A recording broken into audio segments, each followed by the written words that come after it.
नमस्कार, वंदे मातरम। मैं हूं श्यामगिरी। आप देख रहे हैं हमारा चैनल मुद्दा भारत का। मुद्दा भारत का यानी मुद्दा आपका। मुद्दा है आज का हमारा महाराष्ट्र से जुड़ी राजनीतिक खबरों का। महाराष्ट्र की राजनीतिक खबर की बात करूं तो आज देखा जाए तो हमने जब सुबह सुबह अखबार खोला तो सारे हिंदी अखबारों में फडणवीस जी का एक फोटो छपा हुआ है, काशी विश्वनाथ दर्शन जी का, काशी विश्वनाथ जी के दर्शन का।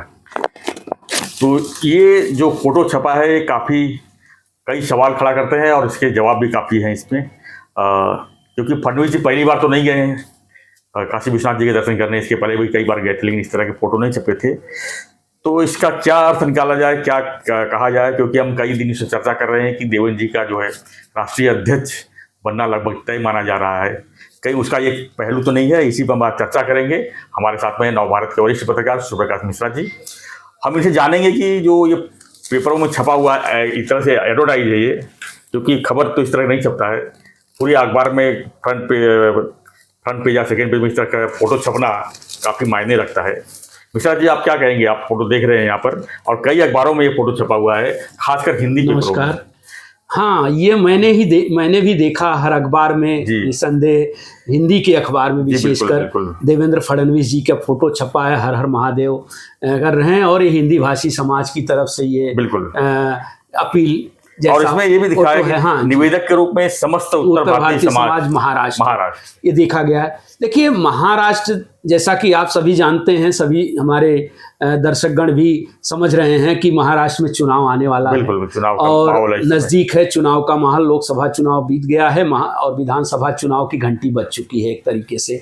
तो अक्टूबर में विधानसभा के चुनाव होने हैं और जिस तरह से महाराष्ट्र की राजनीति में उलटफेर शुरू हुआ है, इस राजनीति के इस क्षितिज पर मुख्य अगर निशाने पर अगर कोई है, निशाने पर कहिए या इस राजनीति के एक तरीके से कैनवास पर, तो वो देवेंद्र फडणवीस जी हैं। देवेंद्र, जैसे हम लोग ने पिछले वीडियो में भी चर्चा की थी कि देवेंद्र फडणवीस जी को अपनी पार्टी के अंदर और बाहर दोनों में से चुनौती का सामना करना पड़ रहा है। इसमें कोई संदेह नहीं कि देवेंद्र फडणवीस जी महाराष्ट्र के बीजेपी के सर्वमान्य नेता हैं और उनका प्रभाव भी उसी तरह है। अभी कल की ही खबर है कि कल बैठक हुई और उनको सारे अधिकार दिए गए कि भाई जो महायुति के समन्वय के साथ टिकटों के बंटवारे में उनकी प्रमुख भूमिका होगी। लेकिन इसी बीच जो आज का ये अखबार में ये खबर नहीं कहेंगे, ये एडवर्टाइज जो छप के आया है और उत्तर भारतीय समाज के नाम पे आया है, तो ये बहुत कुछ निस्संदेह कहता है। ये चर्चा शुरू हो गई कि देवेंद्र फडणवीस जी को दिल्ली बुलाया जाना है और उनको राष्ट्रीय अध्यक्ष बनाया जाना है। अब ये राष्ट्रीय अध्यक्ष वो चुनाव के पहले बनते हैं महाराष्ट्र के या चुनाव के बाद, यह भी सोचने वाली खबर है। यदि इसके पहले अगर उनको दिल्ली ले जाते हैं तो महाराष्ट्र का जो चेहरा जो है बीजेपी का कौन होगा, यह भी एक सवाल है। और यदि बाद में ले जाते हैं तो इन संदेह, जैसे कहा जाता है ना, मुख्यमंत्री पद के दावेदार देवेंद्र फडणवीस जी रहे हैं, तो वो भी एक तरीके से अलग उसकी दिशा बनती है। तो मुझे लगता है जहां तक कि ये रास्ता तो जरूर तैयार किया जा रहा है। एक तरह से दिल्ली जाने का इनका रास्ता जो है ये तैयार किया जा रहा है। इसमें कोई संदेह नहीं कि संघ की पूरी बैकिंग है देवेंद्र फडणवीस जी को। और जिस तरह की मराठा विरोध, जिस तरह से देवेंद्र फडणवीस जी के खिलाफ यहाँ महाराष्ट्र में एक मराठा विरोध का जो सबसे बड़ी डोमिनेटिंग समाज है, जो इस समय ज्वलंत मुद्दा है आरक्षण को लेकर, वो राजनीति में भी पूरी तरह छाया हुआ है। तो जिस तरीके से इनको उसका एक तरीके से विरोधी घोषित किया जा रहा है, तो पार्टी का नेतृत्व जो है वहां पे, दिल्ली का नेतृत्व, वो भी एक तरीके से घबराया सा हुआ है कि महाराष्ट्र में आगे देवेंद्र जी के नेतृत्व को कंटिन्यू किया जाए या फिर इनको, और जब उनको दिल्ली बुलाया जाएगा तो एक सम्मानजनक परिस्थिति में सम्मानजनक स्थिति उनको सौंपी जानी चाहिए। तो जहां तक हिंदी अखबारों में जिस तरह से मैंने देखा सारे हिंदी अखबारों, तो मुझे ऐसा लगा, देखिए हिंदी डोमिनेट देश जो है और भाजपा जो हिंदी पट्टी का एक राजनीतिक केंद्र कहा जाता है, हिंदी पट्टी में अब देखिए मोदी जी को गुजरात से लाके बनारस से चुनाव लड़ाया गया, क्योंकि एक हिंदी की स्वीकार्यता जो है बीजेपी में ये बहुत बड़ी है। तो मुझे इसके पीछे एक गंध सी नजर आ रही है कि हिंदी भाषी या दिल्ली के आसपास के राज्य जो हैं हिंदी भाषियों के, महाराष्ट्र भी उसमें है, बड़ी संख्या में हिंदी भाषी हैं। ऐसा भी ये कहा जा रहा है कि इस चुनाव में हिंदी भाषियों को आकर्षित करने के लिए ये विज्ञापन छपवाया गया है। लेकिन मुझे इसमें हिंदी भाषियों के आकर्षित करने के साथ साथ और भी कुछ नजर आता है, जो आपने भी कहा। तो ये दिल्ली का रास्ता मुझे नजर आता है कि दिल्ली में इनको प्रस्थापित करने की एक तरीके से ये शुरुआत हो गई है। लेकिन मिश्रा जी, इस चीज़ और कहना चाहूँगा कि जैसे जब भी एडवर्टाइज छपता है या कोई बड़ी चीज़ छपती है तो प्रोटोकॉल के हिसाब से बाकी लोगों के फोटो लगता है, जैसे मोदी जी हो गए, शाह जी हो गए, नड्डा जी हो गए, ऐसा किसी का इसमें फोटो ही नहीं है जी। और सिर्फ फडणवीस जी को जो है एक तरह से ये कौन सा प्रमोशन है समझ नहीं आ रहा है कि हर हर महादेव तो ठीक है, चलिए इस समय श्रावण का महीना है और कांवरियों का वहाँ पर मेला लगा हुआ है और भोलेनाथ का एक 12 ज्योतिर्लिंग में से एक है काशी विश्वनाथ जी। काशी विश्वनाथ जी से देखा जाए तो मोदी जी को भी गुजरात से काशी विश्वनाथ मंदिर तक ही ले जाया गया पहले, और गंगा उन्होंने कहा गंगा ने मुझे बुलाया है। जी तो ये भी कहेंगे कि हमें काशी ने बुलाया है। तो मुझे जैसा आपका जो एक तरीके से जो अनुमान है, मुझे उसमें बिल्कुल मैं आपका अनुमान समझ भी सकता हूँ और समझ भी रहा हूँ, और उसको एक तरीके से हवा देने की तो कोशिश उसी तरह की गई है। जैसे आपने कहा कि मोदी और शाह की कोई तस्वीर नहीं, तो वहां एक तरीके से इनको ही एक तरीके से मतलब देवेंद्र फडणवीस जी को ही इनका एक कनवास बनाया गया कि भाई देवेंद्र फडणवीस जी राष्ट्रीय राजनीति में जल्द ही इनकी एंट्री होने वाली है। इससे इसका साफ संकेत मिल रहा है। रही महाराष्ट्र की बात, महाराष्ट्र को इसका दिया गया है। आप एक चीज और देख सकते हैं इसमें कि माननीय आदरणीय श्री देवेंद्र फडणवीस जी, आदरणीय उप मुख्यमंत्री देवेंद्र फडणवीस जी इसमें नहीं लिखा गया है, इसमें लिखा गया है आदरणीय श्री देवेंद्र फडणवीस जी। तो इससे इसका इशारा ये साफ है कि ये देवेंद्र जी को राष्ट्रीय राजनीति में ले जाना चाहते हैं। उनको पूरी संघ की बैकिंग है। नागपुर से उनका जो बीजेपी का पितृ संगठन आरएसएस है, वो चाहता है कि देवेंद्र जी को दिल्ली की राजनीति में ले जाया जाए और उनको राष्ट्रीय अध्यक्ष का ही पद दिया जाए।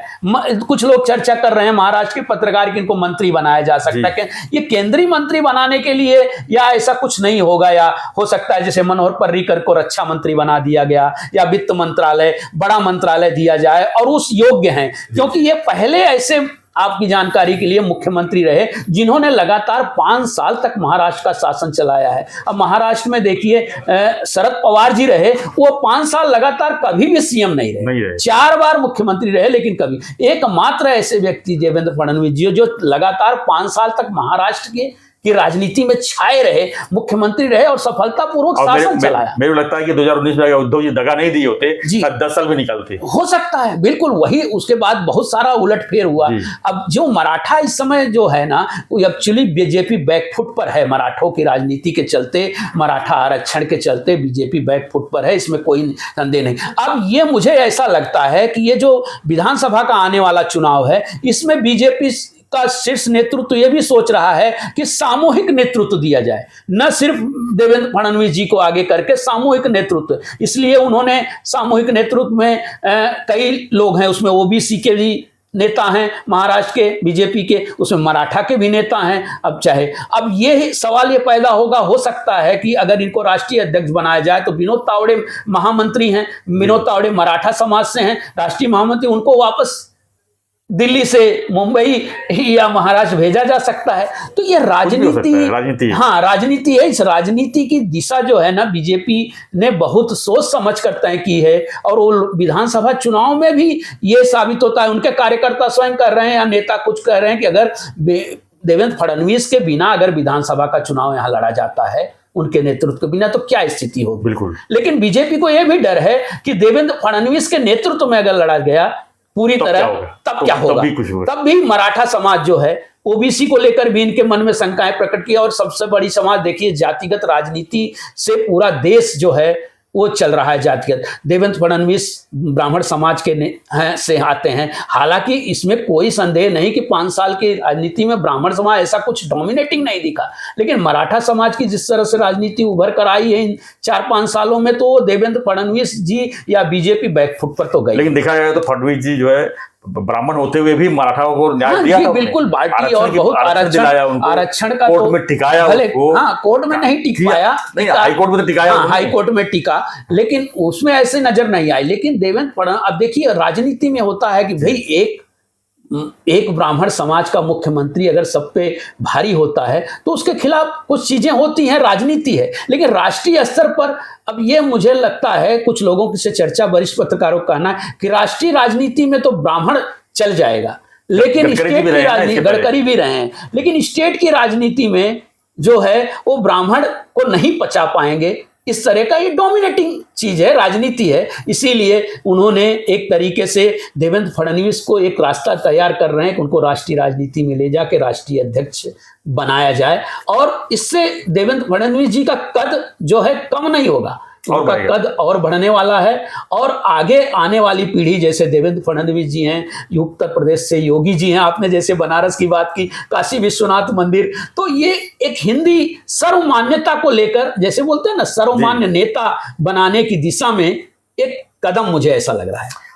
मिश्रा जी, आखिरी में सवाल करता हूँ इस पे कि ऐसा भी हो सकता है कि इनको राष्ट्रीय अध्यक्ष बना के, जो अभी 4 प्रदेश में चुनाव है, उसकी जवाबदारी भी दे सकती है। महाराष्ट्र तो इनके हाथ में है, उसके अलावा जो है हरियाणा की है, जी हरियाणा का और भी 2 जगह चुनाव, कश्मीर में भी चुनाव है। तो ऐसा तो नहीं लगता कि इनको अध्यक्ष बना के जो है इन चारों स्टेट की जवाबदारी दी जाए और कहा जाए कि इसमें जो है आप पूरी तरह से इन्वॉल्व हो जाइए। बिल्कुल आपने सही कहा, ये भूमिका बन सकती है, हो सकता है कि जिस तरीके से डिप्टी सीएम है, अगर राष्ट्रीय अध्यक्ष के रूप में काम करेंगे महाराष्ट्र में आके, तो एक अलग, इसीलिए ने कहा कि उनको बड़े कैनवास में ले जाने की यही है कि संगठन, अच्छे संगठन करता है वो देवेंद्र फडणवीस, रणनीतिकार हैं। तो बीजेपी में ऐसे रणनीतिकारों की कमी है, और वो कमी को पूरी करने के लिए राष्ट्रीय स्तर पर उनको, उनका योगदान हो सकता है। अब उससे उनके भविष्य की दिशा भी तय होगी। अगर महाराष्ट्र का चुनाव, अगर राष्ट्रीय अध्यक्ष रहते, अगर सक्सेसफुल होता है, हरियाणा सक्सेसफुल होता है, और राज्यों का जैसे कहा, तो ये इनके आगे की राजनीति की ये दिशा तय करेगा। बिल्कुल। और इसी तरह उनको, मुझे लगता है कि और एक इसमें नेगेटिव अगर बात करें कि अगर महाराष्ट्र में 19-20 हुआ, सत्ता गई, तो पूरा ठिकरा तो इनके ऊपर आ जाएगा कि लोकसभा भी डुबा दिए, विधानसभा भी डुबा दिए, तो इनका करियर पे भी हाथ लगेगा। पीछे भी हम लोग ने जैसे चर्चा की थी, देखिए इसका जब इसका अगर लाभ लेना है, लाभ मिलना है उनको, तो उसका हानि जो होगी उसका भी ठिकरा उनको तो जहर पचाना पड़ेगा। तो ये चीजें राजनीति में होती आई, होती रहेंगी। लेकिन इसमें यह है कि बहुत सारी चीजें निकल के आ रही हैं कि देवेंद्र फडणवीस जी को, और ये सब चर्चा शुरू भी हो गई, देवेंद्र फडणवीस को दिल्ली जाना है, और हमें ऐसा लगता है इन चीजों की शुरुआत हो चुकी है। वो विधानसभा चुनाव के पहले होता है या विधानसभा चुनाव के बाद, मुझे लगता है कि पहले ही होगा। बिल्कुल उस तरीके की भी ऐसी बन रही है कि विधानसभा चुनाव के पहले भी ये चीजें हो सकती हैं कि बीजेपी का जो महाराष्ट्र बीजेपी का नेतृत्व सामूहिक दौरे पे, सामूहिक स्तर पर मराठा, ओबीसी, एससी, इस तरह के नेताओं को एक साथ मिलाकर दिया जाए। और उनको अब इसमें ये भी नैरेटिव चला गया कि जो बाहर से हुए आए हुए जो हैं, जैसे नारायण राणे हुए, दरेकर हुए, और सारे नेता को, उनको ज्यादा महत्व दिया गया। ये जो फडणवीस जी ने उनको ज्यादा महत्व दिया। इन चीजों की भी पार्टी के अंदर समीक्षा होती रही है कि भाई बाहर से आने वाले लोगों को ज्यादा महत्व क्यों दिया गया, और पार्टी के जो पुराने नेता हैं उनको दरकिनार क्यों किया गया। इसमें बहुत सारी चीजें आती हैं। ओबीसी के कुछ नेता रहे, ये शुरुआत इसकी तो हालांकि खड़से से ही हो गई थी 2014, लेकिन उस समय बहुत मजबूती के साथ इन्होंने काम किया, रिजल्ट दिया, और रणनीति इनकी सफल रही। अच्छा रिजल्ट दिया उन्होंने, पड़ोसी में गोवा को भी सत्ता दिलाई, बिल्कुल सत्ता दिलाई, जहां उनको भेजा गया। तो ये, इसमें कोई संदेह नहीं कि देवेंद्र फडणवीस जी में एक राष्ट्रीय नेता बनने की क्षमता है, और उसी दिशा में हमको लगता है संगठन, भले सत्ता न, केंद्र की सत्ता न ले जा रही हो, लेकिन मुझे आरएसएस लगता है कि इनको ये चाहता है कि